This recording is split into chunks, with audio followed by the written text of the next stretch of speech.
Penn State Nation, we are back. Episode 14.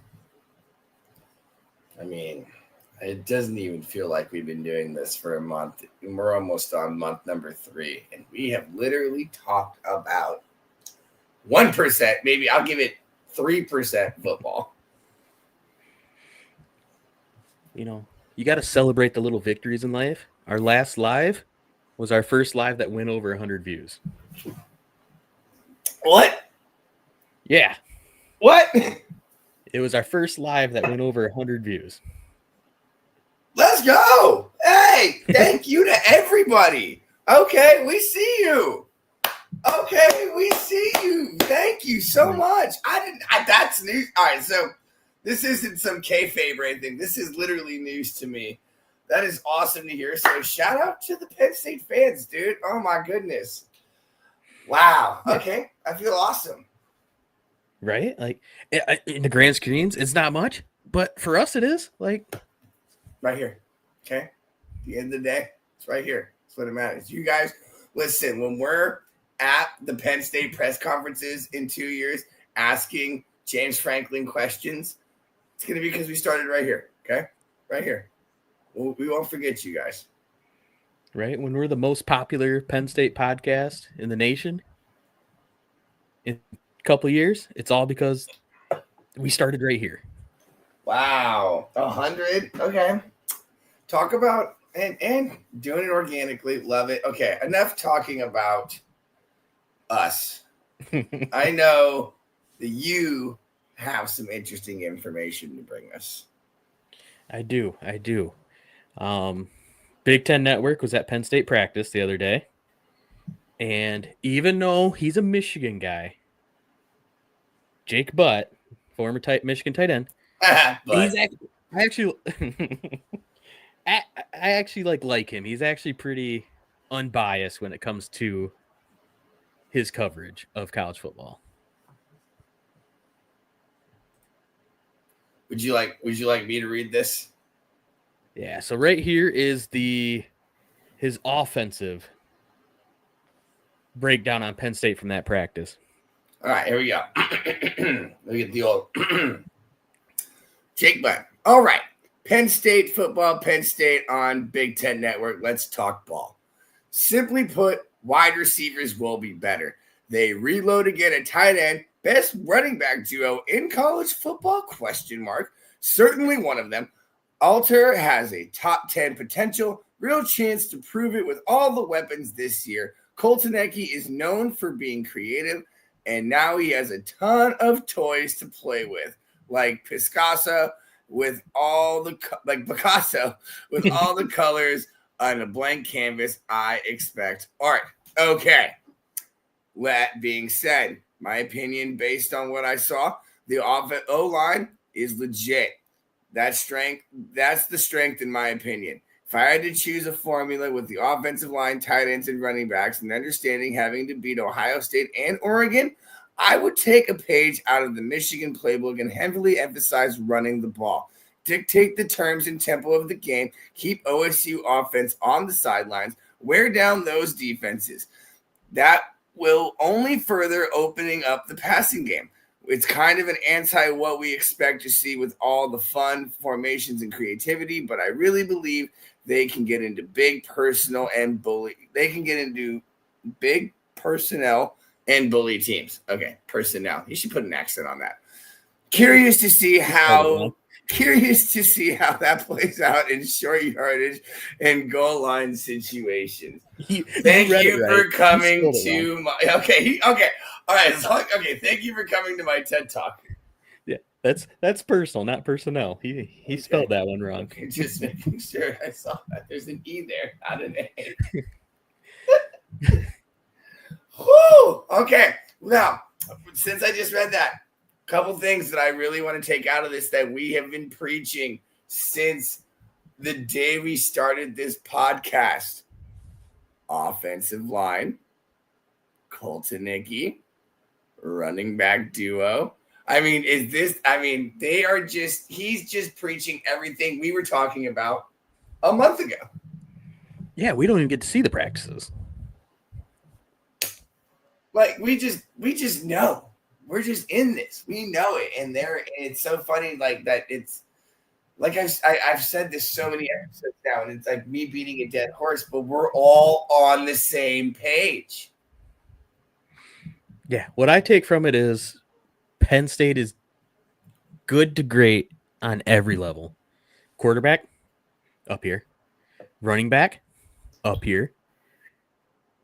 Wide receiver, still up there. Offensive line, 2 hands up there. Yeah, like that's what it like. This offense should not have any issues this year. Like you can't with this offense it should be impossible for them to come out and score 17 points against. Okay, all right, calm Ohio down. State or Oregon. Calm down with the impossibles. All right, once again, I gotta pull the brakes back here. Okay. Enough of that. Nothing's impossible. But on paper, as of now, before the first kickoff of the season, which is how many days away now? 22. We look really, really good. Not gonna lie. We look like we're rolling on all cylinders. We look like a national championship team 22 days before the first game played. Yes. Yeah, you know what? We're not San Jose State, okay? We're not UCLA. We're not Rutgers. All right, we look a lot better than those teams, okay? And when you have a former Michigan player, Jake Butt, talking about Penn State, that even speaks volumes more to how well we're doing. Yeah, and the expectations are out. And they're sky high from pretty much everybody. Like, even on the defense. Like, here's what he had said about defense. I'll take this one. Give you a chance to take a breather. Thank God. For the defense, he said, the speed once again was immediately apparent. Been that way for a few years now. Their speed always stands out. Why number 28 Zane Durant doesn't get discussed more is beyond me. Freaky. The sum of him and Dennis Sutton should add up to a top-tier defensive end, defensive line combo in the Big Ten. Can the other two stay healthy is key because they look good. Linebackers are fast. Why that matters? You're playing Ohio State. Facing those wide receivers, you have to have split safety coverage to help your cornerbacks. Problem is, Ohio State and Oregon both have elite tight ends. Most teams don't have linebackers that can hang. Penn State does. Was very impressed by the technique of the secondary. Knowles asked them to be pressed and aggressive. They look comfortable and technically sound. Frankly, I felt the secondary won the day over the wide receivers, and they also fly to the ball and tackle well. It's natural. So they're learning Knowles' scheme, complex, and facing a challenging, complex offense. Had no issues communicating and getting lined up to execute. They looked prepared and flew to the ball. Will be a top unit once again, no doubt. Roster is ready. Will not be easy to achieve their goals, but this roster is.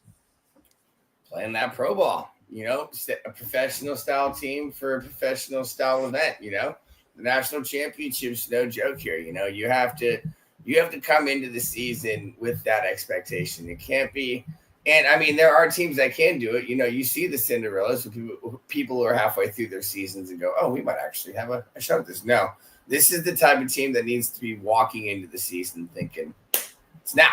Here we go. We're here, and we're here, and we're going to do what we have to do to get there. I think the biggest thing is that I almost just cursed so bad right there, and I'm just so glad I stopped myself. That last paragraph is what sticks out to me because everybody's been saying how complex and complicated Jim Knowles' defense is, and Penn State goes against a offense that throws so many options out there, and just from what he's been seeing, they're not having issues communicating and getting lined up to execute. That's a big thing. This is iron sharpening iron, if I've ever seen it. This is literally iron sharpening iron when you look at it. There's no other way to put it. It's like, okay, the offense has completely adapted to Colton Nicky's offense, and they're all in. On the other hand, the defense has completely locked in to Knowles' defense, and they're all in. So at this point, you're basically running two high-powered trains into each other and just going to see what happens every play. Yeah. And that's one of the things, like last year, you knew the offense was a little behind with the wide receivers. So everything out of practice last year was defense is dominating. Well, that was because the offense wasn't that great on the outsides. The wide receivers weren't playmakers, and that got exposed throughout the season. The offense was able to adjust and make a lot of things happen with Tyler Warren and the running back duo. But there's just a different feeling this year. There's a different feeling about the offense and defense this year where they're more balanced. And I don't think it's because the defense fell off. And granted, yes, I mean, if you look on paper, the defense definitely fell off. But according to what we just read there, it sounds like both, not only the defense but the offense, it may have just not as much that the defense fell off as much as that the offense has picked up. Yeah, the offense. If Penn State ever gets to the point where the offense matches up with their defense, it's going to be scary. Like, it's going to be what we all hope for. Because for years now, it's been a defense-heavy team. Are you not hearing that, what he read there, though? Are you not hearing what I'm hearing, according to Michigan's Jake Butt? Are you not hearing that? Like, it sounds like the offense is on par. The only thing that he thought that the offense didn't really have were wide receivers, but he still said it was an improvement from last year. I think it's to a point where we got to see it first, though, before we believe it. Oh, okay. Because you want to play that game with me right now, really? Yeah, of course. We all want to see it. We're all waiting for kickoff. Of course, we all want to see it. That's what but I'm speaking hypothetically because I have literally nothing to go off of. Doesn't that sound good? It sounds great. But we also heard that last year, too. We heard that the wide receiver group was going to be better. You're living in the past, Andy. You're living in the past. All right. You need to live in the future, in the present. I'm moving on from the past. All those guys are gone.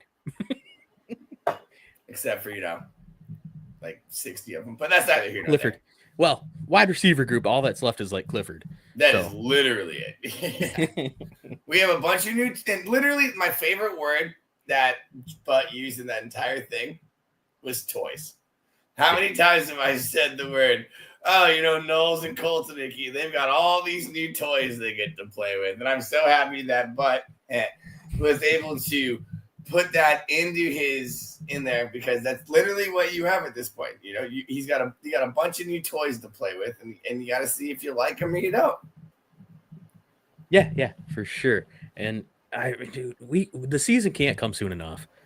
Like, I can't wait to see it on the field, even if it is against Nevada. Like, I just want to see Penn State football play football. And by the way, for that Nevada game, we will be having a Nevada specialist being on the show, so we're excited for that. Make sure you guys stay tuned.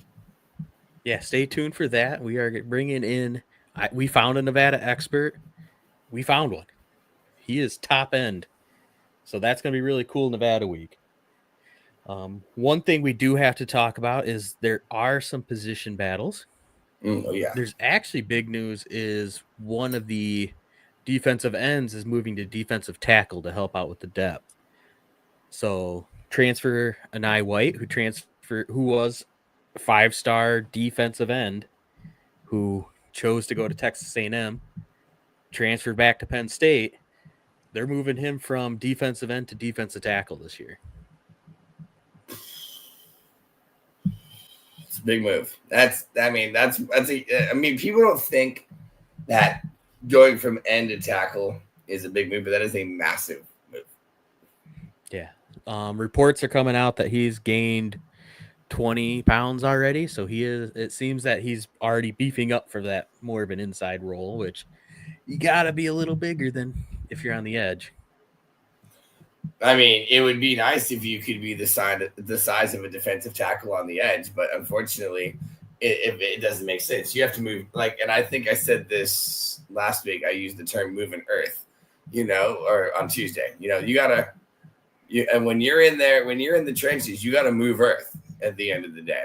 And it's so funny when people go, "What do you mean by moving earth?" I go, when you stick your foot in the grass and you're pushing down, you better be pulling that grass out and putting it back. You're moving earth. You're not just sitting there tiptoeing. You're literally foot in the ground moving earth. So I think it'll be very interesting to see him move inside. But the other end of that is he has the quickness now that he could be one of those hybrid players who plays inside outside, where you could put him on the end for a play and you could put him in tackle or play, and then that makes it a little bit more complicated for defense or for offensive lines and things of that nature. Yeah, it also makes me wonder if the coaches think there's more depth at that defensive end position than we originally thought, because we know we have Sutton and we have Fisher, who's been injured in the past, and behind those two is a bunch of unknown. But if you're willing to move a guy from defensive end to defensive tackle, that tells me they're confident in what they have at edge behind those two. That's in that, like I said, this comes more from a thing where, we haven't seen the practices. So obviously they're looking at some kid or a couple kids right now who are they're like, what do we have here? So how about we, and that's good though, to have that. I mean, it just makes me think, being a former coach, they have options now. They have the ability to take a defensive end and move him to D-tackle, which makes me feel like they have more options than we think that they have. There's a lot going on behind the scenes that we don't know about. Yeah. I mean, that's always going to be the case because we're not insiders. I'm saying it's a good thing. I'm stoked for it. Hell yeah. Just start moving pieces around. You're like, oh, what if I put this right here? Oh, well, no, we'll put that over there now, You're getting them. Like I said, they're playing with toys. They get to mix and match, If I had like Shredder, Leonardo from the Ninja Turtles and the Red Ranger in front right now on my front line, all of a sudden Goku comes out of nowhere. I'm like, oh, yeah, well, we're going to replace the Red Ranger with Goku, obviously. Yeah. And then, we talked about it last week. That's my nerd. That's for my nerds. I'm sorry.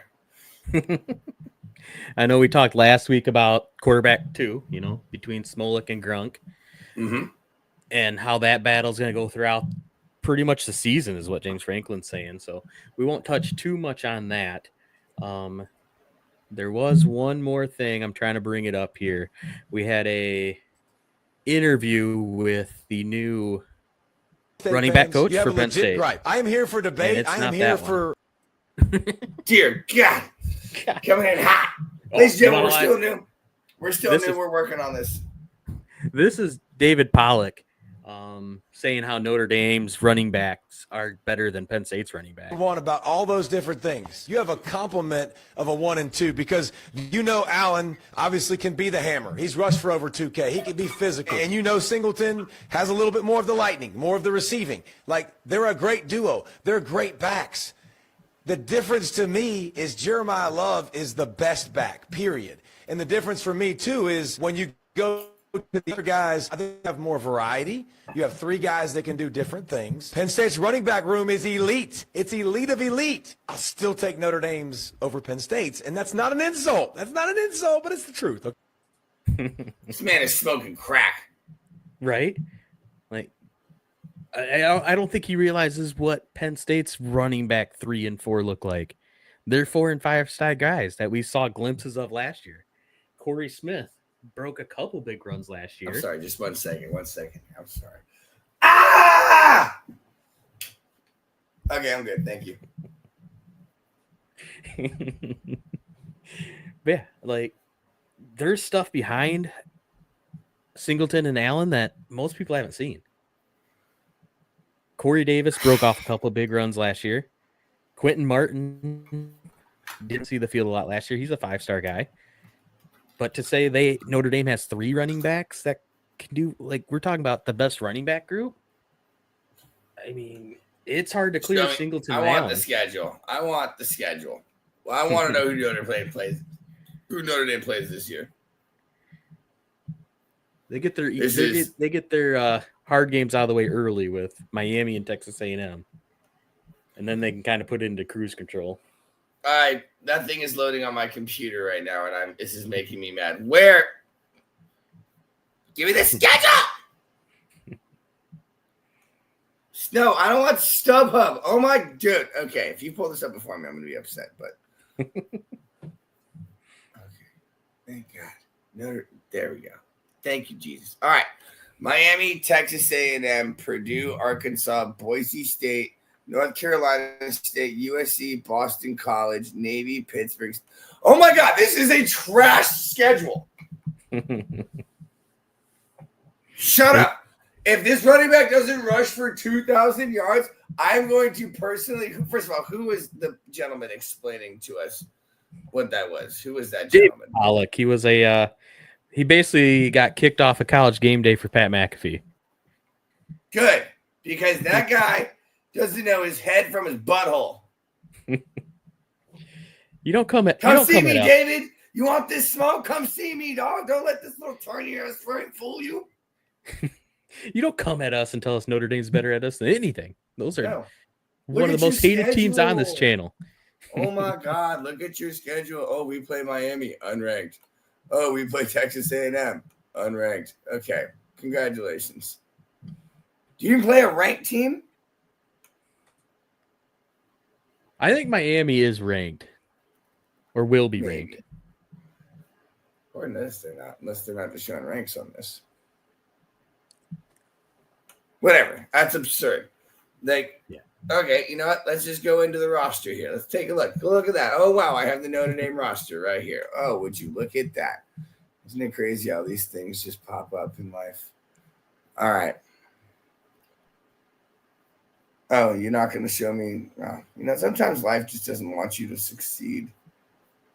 Running backs. Well, it's here they are. Okay. It's blasphemy against Notre Dame. So Dylan Devezin, Nolan James Jr., Jeremiah Love. That's the guy. And then who are these other people? Price is the other decent one, but he's not high. Adrian Price, yeah. Yeah, he's not regarded as high as Allen. This isn't out. So. This is just outrageous. I mean, David Pollock must have a thing against Penn State. There's no way that you could just look anybody in the eyes and go, "Oh yeah, no, that's true." This could be the start of our Hater of the Week. Ooh, segment. I like that. Me likey. David Pollock is the Hater of the Week on this episode. All right, Grok, we're gonna need you to generate something for us here real quick. All right, let's move on to some happier news to end the show. Okay, here we go. So, James Franklin yesterday talked to media, gave us a little snippet because, last practice on Saturday, he was speaking about how they weren't looking that great on the injury front. So, in the press conference, he said it's just unusual. Usually you start and you're in a good shape and it grows, and we're going in the opposite direction. We've made some modifications to our practice. We do that every year based on Andrew Nelson, our sports scientist recommendations, and as well as Chuck Glosey and the coaches. So I think that's helped. So those injuries that he was talking about Saturday, that injury report's shrinking instead of getting bigger as camp goes on. Thank God. Yeah. I think that makes you feel good about Alonzo Ford, who's defensive tackle coming back from injury. I think it makes you feel a little bit better about the running back Smith, and Coleman. Coleman left with an injury last year, long-term injury. And I think it makes you feel better about those kind of guys. Tip of the hat to James Franklin, too, not being one of those hard-nosed coaches, who has their morals or their ideals set in stone. Real tip of the hat for him to be able to adjust on a yearly basis, almost. It seems like the ability to read, react, and adjust is very amicable, I would say. Yeah. And the second half of the quote was, "We're out here a little bit shorter, not much shorter, but we're out here a little shorter, reducing reps a little bit. Not significant, but yeah, those guys just had to get cleared, and they've been cleared. So we're going in the opposite direction, which is good and unusual."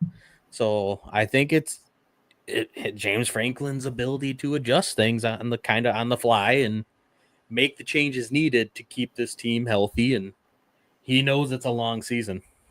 The immediate thing that comes into my head is that this is an older team. This isn't a freshman, sophomore-based team. Okay, these kids don't need – I mean, obviously the younger kids need the reps, but on a whole, these starters don't need as many reps as they did 2 or 3 years ago, or maybe even 4 years ago. So you got to read your team. I mean, 4 years of football is wear and tear no matter how you look at it, even if you're a growing boy. It doesn't change that. So – it seems like he recognizes that, okay, these guys, the core of this team has been here for a while. They know what to do. We don't need to drill into them what we need to do. We just need to make sure that they're ready for each game. That's what I see. Yeah, I see Coach Franklin, like you said, leaning into, hey, this is a veteran team. We need to err on the side of caution with injuries rather than pounding these guys for practice. You know what I mean? Right. You got 3 games that are easier on the schedule to start the year, so you can kind of ease into getting up to your best. But at the end of the day, you got to have healthy players. Health plays a huge part in all this. And it comes down to luck, but if you can mitigate some of that luck by changing how you practice, why not? No, 100% agreed there. Like, it makes sense, and once again, it just shows you how much of a player's coach James Franklin is. He literally every year identifies his team, and this is what we need this year. You talk about mad hatters or mad scientists, I don't think James Franklin, because maybe he's so, strict on the field, you don't really see how many moving parts there are that's not on game day.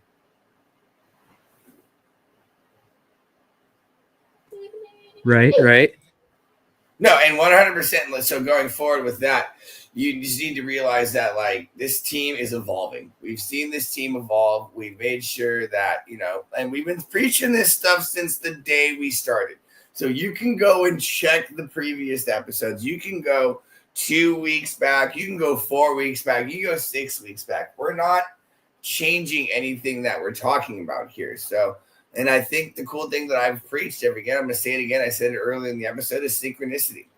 The fan base is on the same page. The program is on the same page. The players are on the same page. The coaching staff is on the same page. And doing that really just makes our team progress better. And I'm excited. I think I'm excited to see what this season happens with James Franklin. I'm excited to see what our 2-headed beast in the backfield is going to do, even though Mr. Pollock could eat a bag of beautifully colored, assorted things that you could send him for, I think, $8.99. If anybody would like to send David Pollock a bag of assorted colored Funyuns or whatever, you're more than welcome to. Because they're on WNBA courts right now. Yeah, just give it a go. Yeet. Good old-fashioned 2 letters, 1 word. Yeet that onto the court. Let him know that we're here. All right. On that note, we're going to call it a show. Thanks for joining us. Like I said, last episode was our most viewed ever. So, keep growing. We're going to keep trying to grow this channel. And we can do that by you guys subscribing, and reviewing. Yes, absolutely, guys. Thank you so much. Always a pleasure. You guys have yourself a wonderful evening, and LTFI.